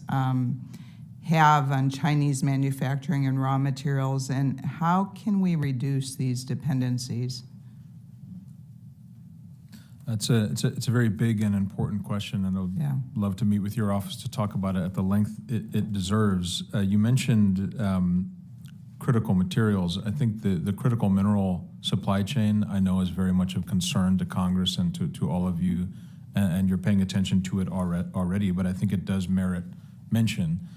Even though we have started to extract and mine some critical minerals here again in the United States, still not as much as we could. And even those that we do extract often have to be processed in China anyway. We're sending it there and having it come back. That represents a massive vulnerability. The CCP has proven its willingness in the past to restrict or cut off the flow of critical minerals. They've done that. And are clearly willing to do it again, and that would represent a major national security and economic crisis, because as you know, these minerals are used in both military and civilian applications. So that's just, I think, one instance of the many vulnerabilities we have, right, and dependencies we have, but it's an important one. Yeah, and it's just such a problem.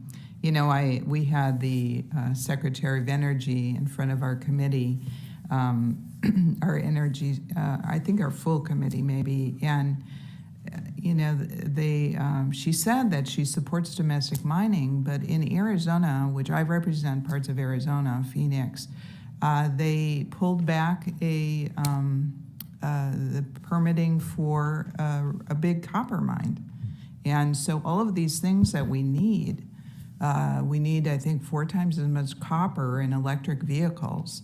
And so I don't understand it. I mean, I just don't get it, how we're going to get to the goals that the administration wants without doing mining here. I don't understand it. And so, you know, maybe someday somebody will explain it to me. Mr. Slaughter, what measures are being taken to protect American intellectual property from theft and reverse engineering when working with Chinese partners and suppliers? Not enough. In general, we've seen, in particular, China taking a lead on a lot of nascent technologies. I was reminded today by someone that the Belt and Road Initiative, when they place, you know, roads from Kathmandu to Khartoum, also they bring with it digital yuan and blockchain information. This is a major concern, that if the Chinese or other hostile actors have the foundation of the next generation of the internet, our information security as a whole in the U.S. will be hurt. Yeah, it's, you know, we have a heavy lift here in the United States, and I think we share our goal, Republicans and Democrats, of bringing back manufacturing here, but it's going to be tough because we're so darn reliant on China. And they can hurt us without even firing a shot. And scary stuff. Thank you, and thanks for being here, and I yield back. Gentlelady yields back. I'll recognize the gentlelady from Tennessee, Ms. Harshbarger, for her 5 minutes of questioning. And you notice I didn't mention the football game from last weekend. Don't start something now, Gus. Thank you, Mr. Chairman, and thank you to the witnesses for being here. We have had many prior witnesses who've testified before how the pharmaceutical supply chains are incredibly complex and difficult to trace. You know, and I've been a pharmacist 36 years, and I'm responsible for knowing where each and every step in the supply chain is due to a pedigree. We have to know that the wholesalers are registered and every step of where that drug comes from or API comes from. So, Mr. Slaughter, I guess my first question is, how could blockchain technology be used to help pharmacists and wholesalers? So there's a number of companies already working on utilizing blockchain technology and crypto for pharmaceuticals. I think MedChain is one of them, PharmaChain is another. Happy to follow up with your office afterwards. Yeah.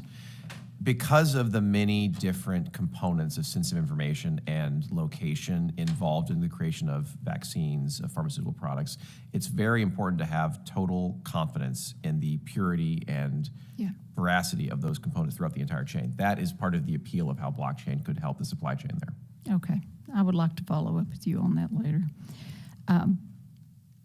Ms. Ghazarian, you briefly shared about concerns related to a mandate from Commerce requiring you to share information. And on a similar note, how would you feel if there were voluntary standards in place that didn't protect you from litigation or pose a risk to expose trade secrets? Unfortunately, if there wasn't any protection, I would not feel comfortable providing that data. If there was some sort of protection and legal protection at that, if I did provide that information, I would be happy to do so. It is in my best interest to strengthen the United States. Yeah. We just need to make sure that we're protected. Absolutely, I agree. Mr. Griswold, since the pandemic, we've talked a lot about government standing up programs to fix supply chains, but the government often causes supply chain problems. If there was a regulation that you would eliminate to help our supply chains be more resilient, what would it be? We've, I think, already started to touch on that question in this discussion. My organization's published, for example, on NEPA reform. I think, no one here is in favor of making our air or water dirtier, but we can keep our environment clean and be responsible stewards of our natural resources and let ourselves build things at the same time. One of the more encouraging things from my perspective that we've seen in recent months is an emerging bipartisan interest in permitting reform. Yes. That strikes me as very encouraging. If we can find a bipartisan and therefore politically durable way of keeping the environment safe while allowing ourselves to build again, I think that's incredibly important. Yeah, we've talked a lot about reform of that program. I have another question, Mr. Griswold, Mr. Slaughter. How many labor unions exacerbated the supply chain shortfalls in this country, and what's the best way to counter organized labor when they hold supply chains hostage?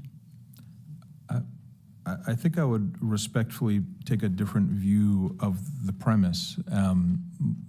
Organized labor, at least organized labor that represents workers who build things, have a vested interest in increasing domestic production. Of course, they're some of the ones who will get the jobs.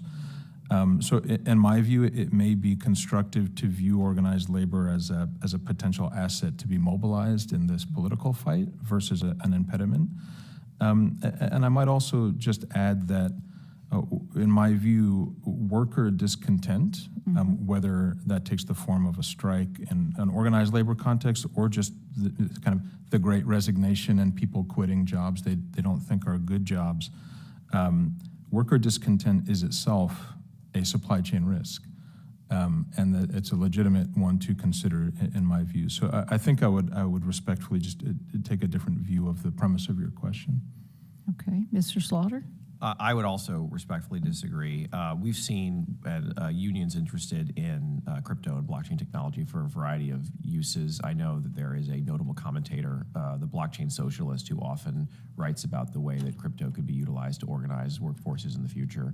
I regard organized labor as part of the role of the supply chain as well. Okay, very good. Well, I don't have enough time for the other questions, so Mr. Chairman, I yield back.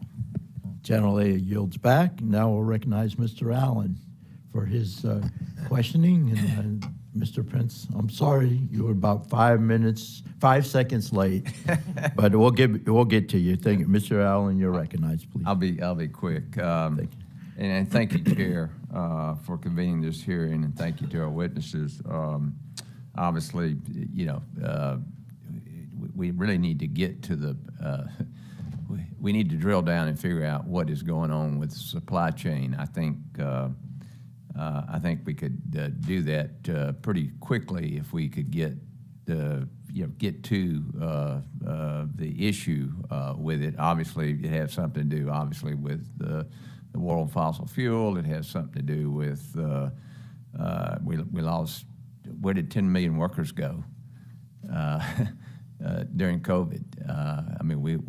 We have roughly 10 million jobs open out there today, and we lost those workers. Unless we can, at least I come from the business world, what I'm understanding, the big problems in a business just maintaining the status quo is obviously getting materials first, and workforce is first, and getting the materials and whatnot to produce the product or build the building or whatever is second. And those two are somewhat improved, but we got a long way to go. Mr. Griswold, we can measure supply chains on a spectrum where at one end is efficiency and the other end is resiliency. Because of the effects of COVID, we were shown that just-in-time manufacturing techniques, along with the offshoring of so much of our manufacturing, have led to the supply chains and to become brittle and not resilient. How do we make the determination whether our supply chain should be built to weather a once-in-100-years event like a pandemic, or should we assume that disruptions like this will continue to happen more frequently with increased global fragmentation? It's a fantastic and important question, and I'm very glad that you pointed out the shifting consensus that market efficiency alone is not a sufficient economic frame of mind to bring to these questions. And that's true in supply chain resiliency as it is in many other respects in our economy. I think we've seen the political discussion about that change in recent years in both parties, quite rightly so.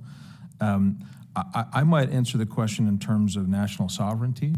If we overly lean in the direction of efficiency and therefore supply chain fragility, we compromise our own ability to make our own decisions about what's in America's best interest. A good example in my mind are the recent sanctions Congress put on Russia.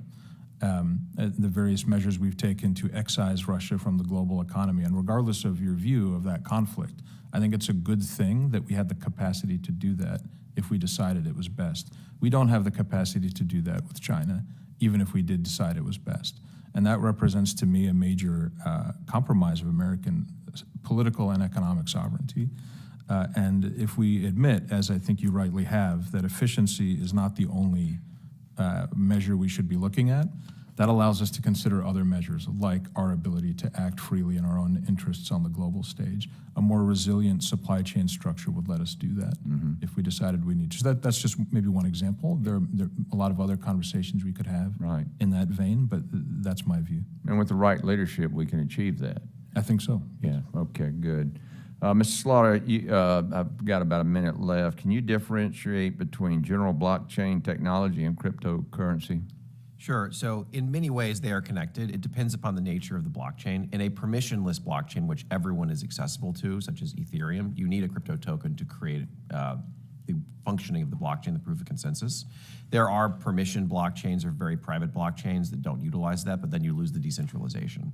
To have the full decentralization, which is most useful for things that have many different companies engaged together and sharing information, that's where a token is useful. Okay, and Mr. Griswold, obviously we're on this emerging technology, we're dependent on critical materials. China dominates that. 60% of worldwide production and 85% of processing capacity of these rare materials. What are the risks to national security that this might pose? The risks are profound, and I know I've offered a lot of criticism of the Biden administration's supply chain review exercise, so let me offer a positive word. The Department of Defense's supply chain resiliency review is very clear and explicit about these dangers. Okay, good. That it is a clear and present national security threat to the United States and to many of our allies that we cannot produce the things we need domestically.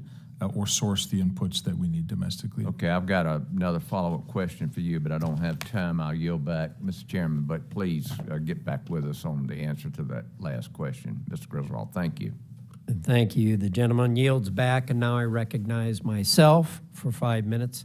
I'd like to thank Chairman Bilirakis and Ranking Member Schakowsky for holding this hearing, and thank you all for being here. I think I'm the last one, so you're almost done. I urge my colleagues to join me in supporting H.R. 5146, the Advancing the Gig Economy Act, which I co-led with Congressman Joyce. This bill seeks to uncover barriers to businesses conducting interstate trade by studying the impact of the independent workforce on our economy. Over the past few years, Hoosiers in southern Indiana have felt the ripples in our economy caused by shortages of semiconductor chips, critical manufacturing equipment, everyday consumer products, and of course, inflation. We learned the hard way that our economy cannot rely solely on adversarial nations to secure our supply chains, and I did have a sponsor, I did get a bill passed in July that would favor friendly nations and prioritize our friends. And we learned from years of dealing with the aftermath of the pandemic, the difficult companies face in quelling workforce shortages. Auto manufacturers like Honda in Greensburg and the Indianapolis International Airport in my district told me firsthand the potential impacts on day-to-day operations because of workforce shortages. My greatest priority in Congress has been fighting for policies that have the opportunity to create good incomes for Hoosiers and all Americans. Ms. Ghazarian, you stated in your testimony that many startups and small businesses use 1099 employees to give them flexibility as they grow and develop their companies. In fact, survey after survey shows that independent work is popular and growing where access to benefits is less important to the individual. According to a study published by George Mason University, today 1 in 10 workers engage in independent work as a primary source of income, and as many as 1 in 3 use independent work as a supplementary income source. Ironically, my wife does antique malls where she's got about 800 gig economy people that are doing it for fun. And many of them do very well. So ma'am, I ask you a question. How would a Department of Commerce study that looks at the whole picture of the independent workforce be beneficial for you to determine how to balance the flexibility and entrepreneurship that you prize, and how can it contribute to improving interstate commerce? Great question, thank you. So if you could get a good understanding of the skill set and nature of the independent workforce that you could lean into and how you could leverage that within the needs of the business, and as the business changes from day to day, there would be those needs where you would look for certain individuals to help you build your business depending on what that need is. Some days it might revolve around supply chain and the expertise you might need there. Other days it might lie around engineers and what you're doing to build products. If there was some sort of an infrastructure or network that you could leverage into to learn about what those resources are and have access to it, I think it would be very helpful for businesses like mine to be able to expand and then in turn shrink as needed when those resources are not needed anymore, Right. to stay nimble. Right, okay, thank you.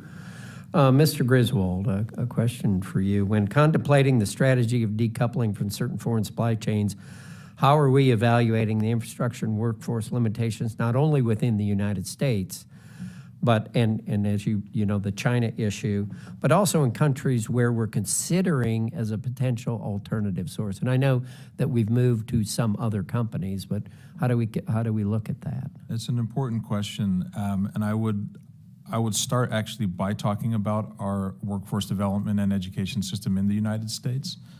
Fewer than 1 in 5 young Americans go smoothly from graduating from high school into a 4-year degree, into a job that required that degree, and yet the vast majority of our federal education spending is directed at college students. Mm-hmm. I think that's remarkably skewed, mm-hmm. and as a broad and important matter, we need to heavily invest in non-college pathways for the majority of Americans. Yeah, we have some great programs in Indiana, and I think that's right. And a lot of those graduates are doing a lot better.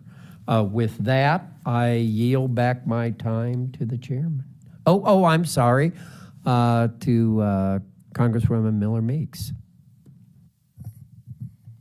Thank you very much, Mr. Chair, and also Chair Bilirakis for hosting this hearing. Manufacturing, as we know, has been hit hard by the global supply chain constraints over the last few years, with record high inflation and supply chain disruptions impacting numerous sectors of our economy. As global competition has increased, control over our supply chains has fallen into the hands of our foreign adversaries, namely the Chinese Communist Party. Such geographic concentration of supply chains has left many U.S. companies vulnerable to disruption. And it's essential now more than ever for the U.S. to strengthen our domestic supply chain resiliency, especially in infrastructure areas including critical manufacturing, U.S. defense industrial base, energy, food, and agriculture. That's why I'm pleased this legislative hearing includes my bill, the Critical Infrastructure Manufacturing Feasibility Act, which directs the Secretary of Commerce to conduct a study on the feasibility of manufacturing more critical infrastructure goods in the United States, in particular, manufacturing products which many are developed in rural communities such as in Iowa and in my district. Mr. Griswold, what steps need to be taken, and you may have answered this, to increase domestic manufacturing of critical infrastructure products? And secondly, what biggest impediments, and we've heard a bit about permitting, to enhancing these sectors, specifically in the renewable energy sectors and critical mineral processing? If I can be forgiven for organizational self-promotion, we recently released a book of policy ideas titled Rebuilding American Capitalism, a handbook for conservative policymakers, which I would love to discuss with you in your office, that has a whole suite of policy ideas to address exactly what you're talking about. Both carrots and sticks are important. And again, that's a long conversation, but on the sticks side, I think tariffs and guardrails have their place. Domestic content requirements may have their place. Adequate financing for critical industries have their place. Helping pre-competitive research collaboration between innovative companies is an important step. There's a whole range of important policy conversations I think we should have on how to rebuild our domestic productive capacity. And other than permitting, greatest impediments? I think, to be frank, I think the greatest impediment is the outdated mindset that thankfully is, I think, changing in Washington, that market efficiency is the primary measure by which we should determine economic policy. And we had this discussion briefly with one of your colleagues. Clearly, national security, national economic resilience, the common good and the well-being of American working people and their ability to support their families are I think, considerations that have not always had their due in the last few decades of American policymaking and need to the extent to which that mindset changes, I think good policy follows. I might add inertia to that list. Indeed, yes. But, thank you so much, and Mr. Chair, I yield back. Thank you very much. Now I'll recognize a chairman who waved on to the subcommittee today, Mr. Johnson, who's a good friend of mine, and I also look forward to, I want to thank you for calling this hearing on Thursday in East Palestine. And I appreciate, thank you for your leadership. I think it was long overdue, and I appreciate you taking the initiative, and I look forward to participating. Good deal. So, all right, very good. I recognize you, sir. Thank you, Mr. Chairman, and you will certainly be welcomed with open arms there in East Palestine. Thank you. And thanks for letting me wave on today. I appreciate our witnesses being here for such an important topic when we're talking about America's supply chains. I'm very pleased that my legislation, H.R. 5398, the Advancing Tech Startups Act, was included in today's legislative hearing. The bipartisan legislation would require the Department of Commerce to study and report on the impact of technology startups on the U.S. economy. It also promotes a national strategy for encouraging more tech-focused startups and small businesses in all parts of the United States. You don't have to be in Silicon Valley to successfully launch a tech startup. I'm an entrepreneur myself. That's a different story. But the talent, sustainable cost structure, and opportunity are available in many locations across the country. Additionally, I'm proud to co-lead H.R. 5390 with my colleagues, Reps. Miller Meeks, who you just heard from, Bouchon, Custer, Schreier, and Spanberger. This bill requires the Department of Commerce to study and report on products that are in high demand across the critical infrastructure sectors. Importantly, the bill includes feasibility studies for manufacturing products representative of many rural counties in my district in eastern Ohio. I know that manufacturing in these communities can and should play an increased role in making products for critical infrastructure sectors and in our nation's supply chain.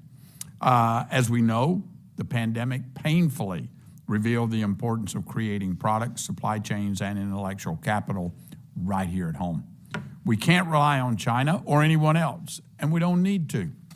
While we must ensure our supply chains are resilient in a global economy, we must also be self-sufficient in critical areas. It's time to fully unleash the American spirit of innovation and entrepreneurship across the entire United States. Mr. Slaughter, in your opinion, would a national strategy such as the one described by my legislation, the Advancing Tech Startups Act, that identifies barriers and encourages more tech-focused startups and small businesses in all parts of the United States, would that help to better prepare our economy for future disruptions to our manufacturing sector and supply chain? I think it would. I think a lot of the appeal of crypto and blockchain in particular is you can do it from anywhere. Many of our portfolio companies at Paradigm are largely or fully remote. There's the possibility of having tech jobs throughout the entire country, including those looked over regions that have not benefited from Web 1 and Web 2. Good. Did the pandemic impact the success of tech startups? Inherently, I think it impacted all of us. Everyone had to respond differently to the effects of disruption and to the effects in the markets. But I think many of us came through it with a greater appreciation for how we can respond to additional disruption in the future as well. Do you have any other recommendations for increasing the resiliency of our supply chains? Such a good question. It's somewhat beyond my ken, but I would suggest the number one thing is to make sure that you don't involve supply chains becoming the province of a few companies that control the information. The worst thing would be to have a few more companies that, because they control the entire data stream, become black boxes and rent seek on everybody else. Better to have this throughout the entire economy so everyone can benefit. Yeah, I agree. I personally believe that we should restrain from outsourcing anything in our supply chain below the minimum amount required to sustain our own culture here at home. We need to identify what those critical needs are and keep a focus on that. Ms. Ghazarian, you mentioned in your have I got that right? Did I say that right? You got it right. Thank you. You mentioned in your testimony that shifting supply chains is not costless and does not happen overnight.